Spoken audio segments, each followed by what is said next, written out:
Hey folks, Dr. Dan here. Thanks for joining me today on DocTalk. We're going to have a great show, although you're just stuck with me flying solo, but we're going to talk about something that you need to be talking about with your neighbors, community leaders, and that's how good a job we do of using antimicrobials judiciously within the beef industry. Thanks for joining me this morning.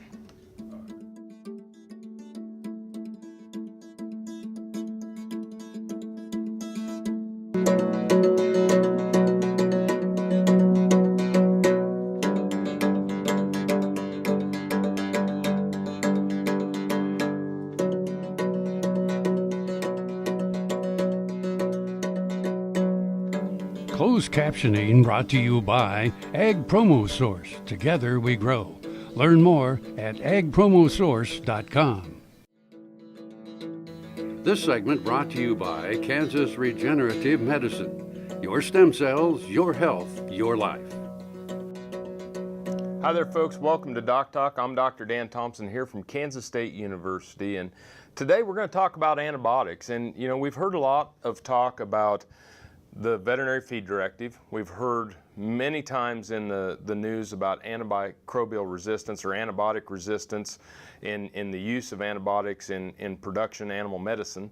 We've also heard about antibiotic residues. And so what I thought today was, let's take a step back. Let's talk about the crucial issues. Let's talk about continuing to get better within our industry. Let's talk about the true relative risk of antimicrobial resistance. And let's talk about how we use antibiotics as a tool, not only for animal health, but for human health. I've worked with many different retailer groups.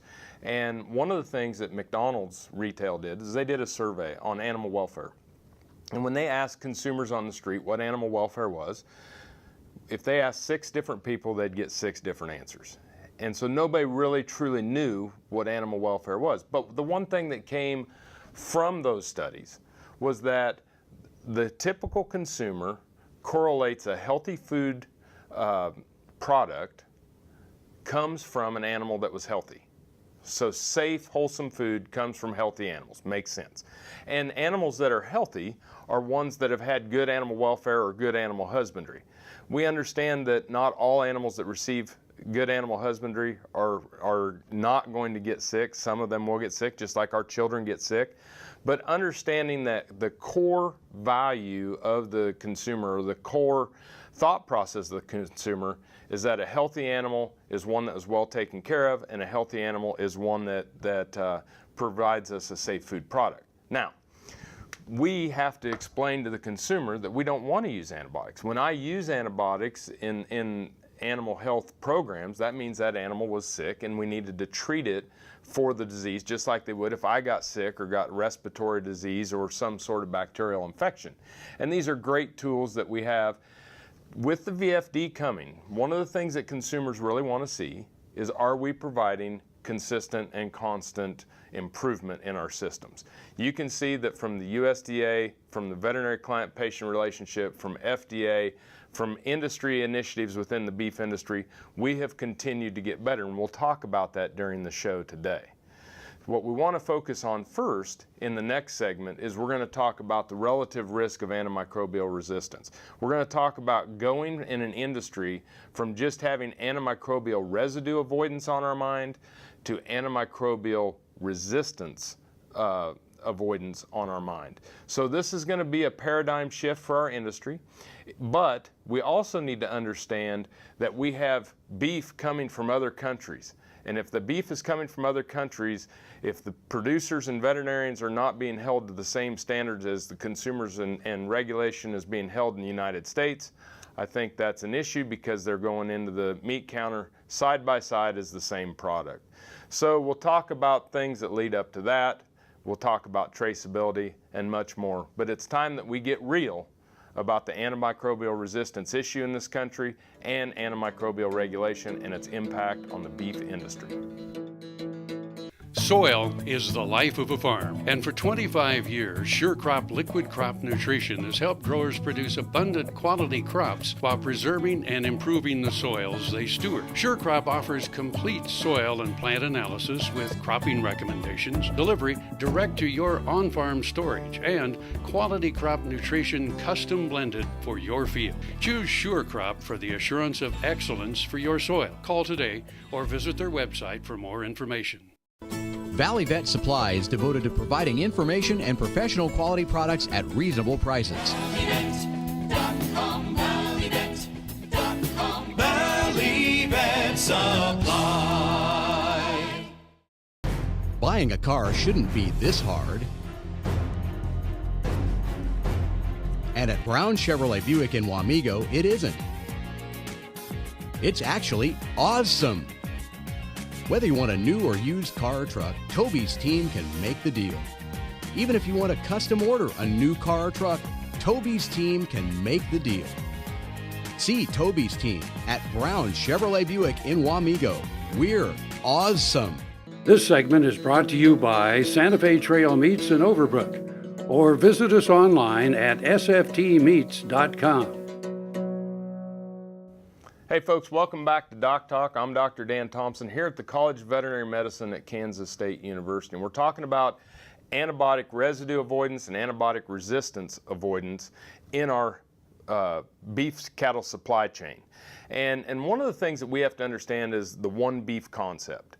And the one beef concept is understanding that if you own cattle on the hoof, if you own cattle in a feed yard, a cow-calf operation, stocker, feedlot operation, if you are a packer that is processing cattle or slaughtering cattle, if you are a hamburger grinder, or if you're a retailer, you're part, or if you're a consumer with beef in your refrigerator, you're part of the beef industry. We're all part of the beef industry trying to work together to provide a safe, wholesome product for the end consumer. And a lot of times we see retailers making decisions on antibiotics and making some snap judgments on something that might get them some market or some press at the point in time. And one of the things we have to understand is that when it comes to our industry, they say the greatest distance between two people is the last 3 feet.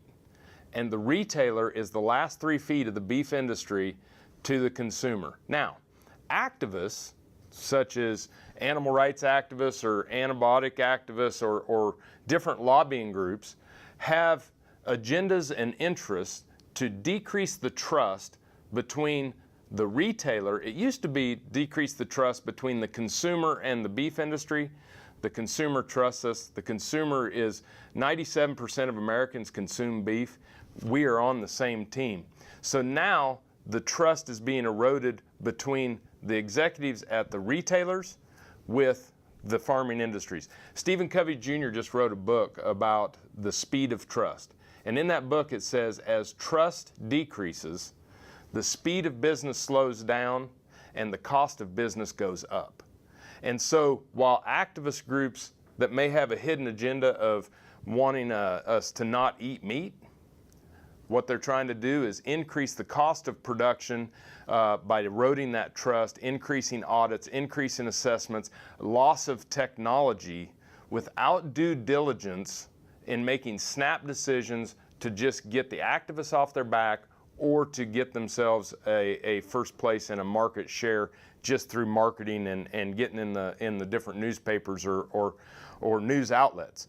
So understanding we really have, when it comes to residue avoidance, antibiotic residue avoidance, when you look at FSIS's data, 99.9% of market animals, whether it's hogs, poultry, cattle, dairy cattle, when they go to slaughter, do not have an antibiotic residue. 99.9%. That's tremendous. The infrastructure that we have in this country of veterinarians and producers working together to avoid having antimicrobial residues, understanding the withdrawal system, understanding constant movement forward is tremendous. We all need to be thankful for everybody working together. And when we come back, we're going to talk about how the relative risk of resistance then, not residue, resistance is calculated here in this country. It's going to be a great show. Thanks for joining me this morning. I'll be back after these messages.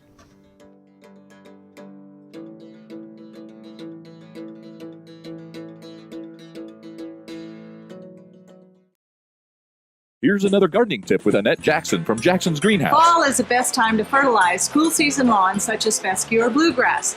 Fertilome Lawn Food Plus Iron is the best product available, formulated specifically for the Midwest. It also contains iron and other micronutrients necessary for the greenest lawn in your neighborhood. Bring in a soil sample for a free pH test while you wait. We'll see you at Jackson's. Our entire stock of shrubs, roses, berries, perennials, and trees are now on sale at 25% off. Jackson's Greenhouse has what you need today.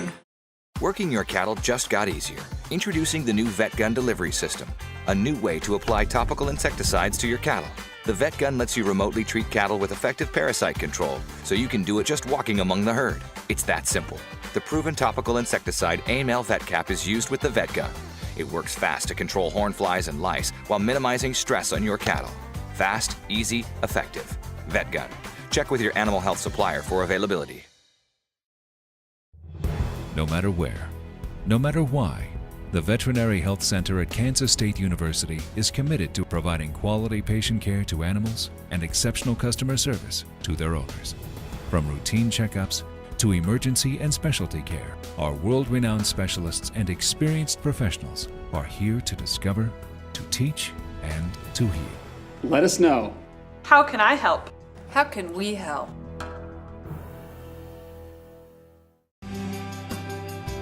The BQA Tip of the Day, sponsored by Beringer Engelheim Vetmedica, Inc. Hello folks, Dr. Nels Lindberg here with Production Animal Consultation and Animal Medical Center out of Great Bend, Kansas. Today's BQA Tip of the Day, we're thinking about handling our cows for this fall. Everyone's getting done with fall harvest and thinking about handling their cows and getting them preg checked, moving them off of grass onto whatever residues or pastures they may be moving them to. When we do those things, we think about stress on those cows, and we want to do everything we can possibly do to minimize those stresses. And so cattle handling those cows is a very important thing to think about. When we move them off pasture, gather them, move them to another pasture, move them to another residue, or as we're bringing them in to get them preg checked, we just want to do all we can to minimize hot shot use, cattle prod use, all those things. And it's about positioning and anticipation and pressure and release and focal point on that eye. And we just have to do those things to do the right thing for the cattle, which our people demand that we do the best we can in terms of animal welfare. And there's nobody cares more about animal welfare than those of us doing it. So keep it forefront in your mind, think about it, do it, and keep at it.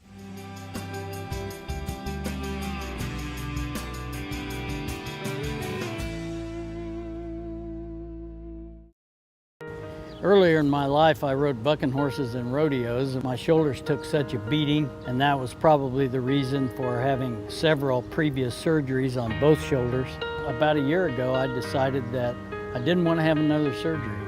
And so I contacted Kansas Regenerative Medicine, took their treatment process. It was relatively pain-free. Now, after 8 months, my shoulders have healed to the point where I think I'm probably 90 to 95% of normal. It takes a couple of months to start to see results and feel real progress. That continued to increase gradually until now at approximately 8 months, and I'm extremely pleased. I've got full range of motion. I can lift weights, I can throw, I can do a lot of things that I couldn't do without a lot of pain previously.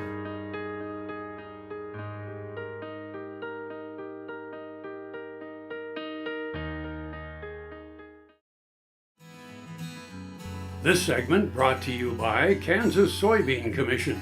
Progress powered by Kansas farmers. Hey folks, Dr. Dan here. Thanks for joining me this morning on DocTalk. I'm glad you're back with us. Now let's talk about antimicrobial resistance.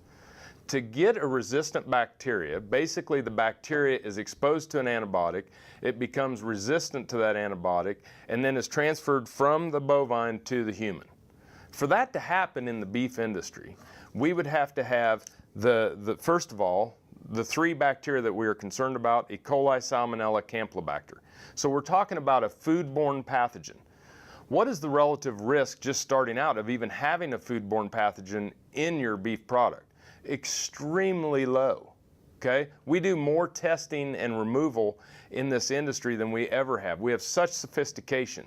So the first relative risk is very little of having a foodborne pathogen. The next one is the bacteria, if it doesn't make it through, has to be resistant to an antibiotic, which again is very, very low prevalence. So when we think about the beef industry going from the feedlot to the packer to the processor to the retailer to the consumer, the relative risk of antimicrobial resistant bacteria going from a farm animal to a human being is very low. At the level of the feedlot, we have the veterinary client-patient relationship. We have the FDA approval of products. We have the USDA anti-mortem inspection at the packing plant. We have USDA inspection and USDA testing and private testing of all meat products for foodborne pathogens. When it goes to the processor, we again have USDA inspection and testing. And then at the retail level, you think, well, there's nothing going on there. We have restaurant inspections to make sure the food is properly prepared. Now let's go to a country that potentially is importing beef or exporting beef to the United States. Let's go to Mexico. Let's think about Canada. Let's think about Australia. Let's think about third world or developed countries such as China or India, where we don't have veterinary client-patient relationships. We don't have veterinarians. We don't have FDA approval. We have many generic iterations of products being used. You can buy them off the street corner. There's no FDA, there's no USDA, there's no regulation, but yet the retailers here in this country or the people in this country are saying, we're worried about antibiotic resistance when we have the most regulation, the most sophistication, and we have a continuous improvement in our process. When you talk to the CDC and they talk about animals, the resistant antibiotics going from animals to humans, they say that in the peri-urban areas or the slums of third world countries where animals actually live with the people, and there's no regulation and no veterinary oversight, that's where the superbug could or would be the highest likelihood of being created. If we come back over to the United States, and we correlate that to the United States of where our greatest risk of antimicrobial resistance would be, of where animals are living with humans, it'd be our small animals or our companion animals. But yet I've not heard anybody talk about antimicrobial resistance in small animal medicine after Poochie goes and has an itchy tummy and we put it on a cephalosporin at the veterinary clinic, send it home, it grooms itself, drinks out of the toilet, and then licks your child on the face. That's a lot more direct transmission of antibiotic and higher risk than anything you're going to see from our food animal industries. When we come back, we're going to wrap up and talk a little bit more about these issues, but I'm glad you joined me today.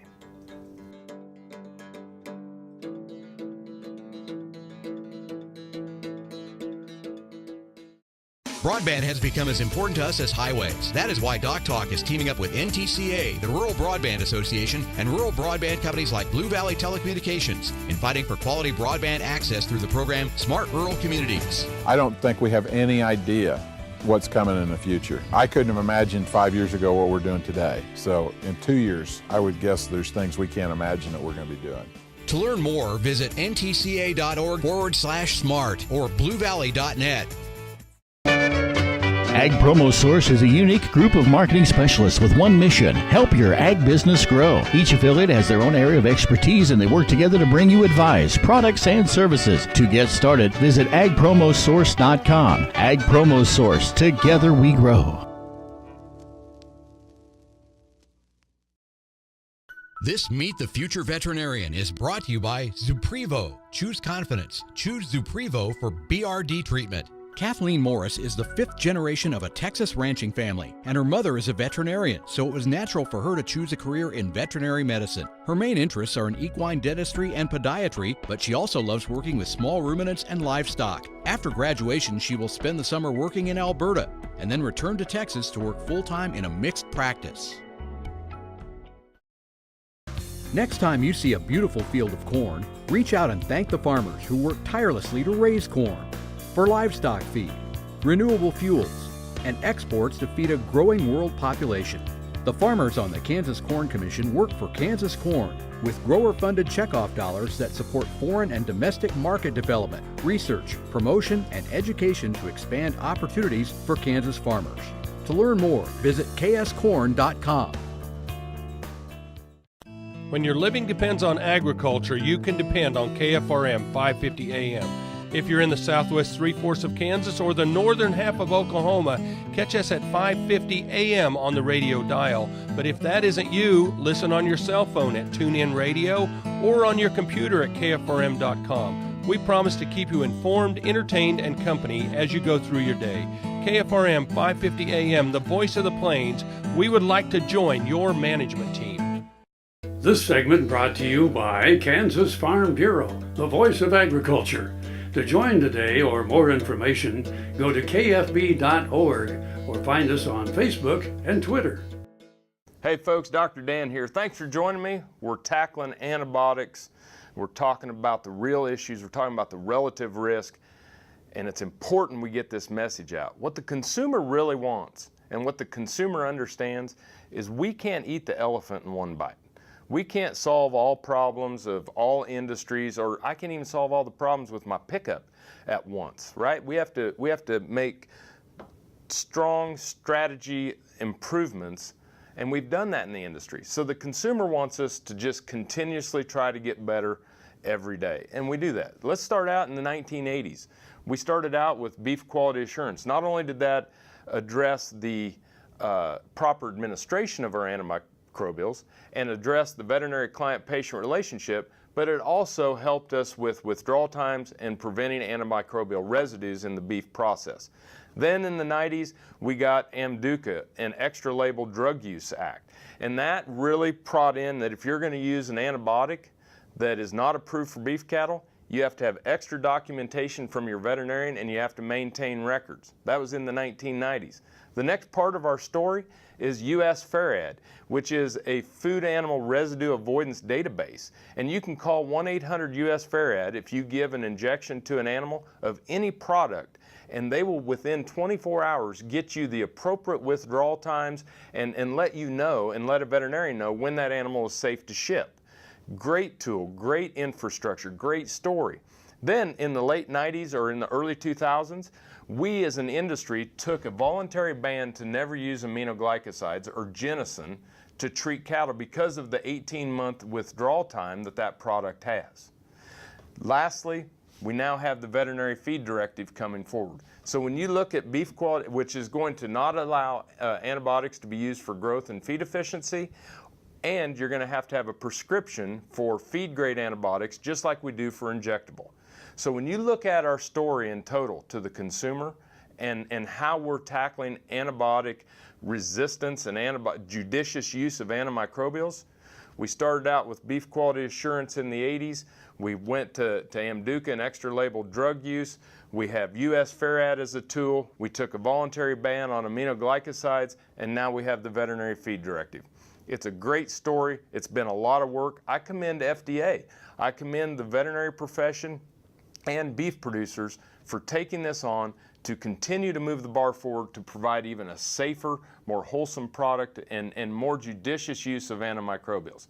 I hope that beef that's being imported in the United States is held underneath the same scrutiny. Wouldn't that be a shame with the amount of money and taxpayers? This is not something that is just done to support the beef industry. This is something that's done with taxpayer dollars, day in and day out, to provide a safe, consistent, wholesome food supply here in the United States. USDA and FDA, they should be out in front talking about how safe our food supply is. They should be talking about how good we're doing as using judicious antimicrobial usage. And they should stop retailers from making false claims that food products that antibiotics aren't used in are safer or more wholesome, because it's just not true. When we start to think about this and we start to think about import markets and we start to think about niche markets that are making claims against the conventional beef production that are false, I have a big issue with that, because we come to work every day to support the beef producers, the veterinarians, and more importantly, the consumers, so that they can afford to continue to put protein on the table for our young children here in the United States of America. Thanks for watching Doc Talk this morning. Remember, you can find us on the web at www.doctalk.tv. Always work with your local veterinarian. I'm Dr. Dan Thompson. I'm a little bit passionate about this subject. Thanks for watching us this morning, and I'll see you down the road.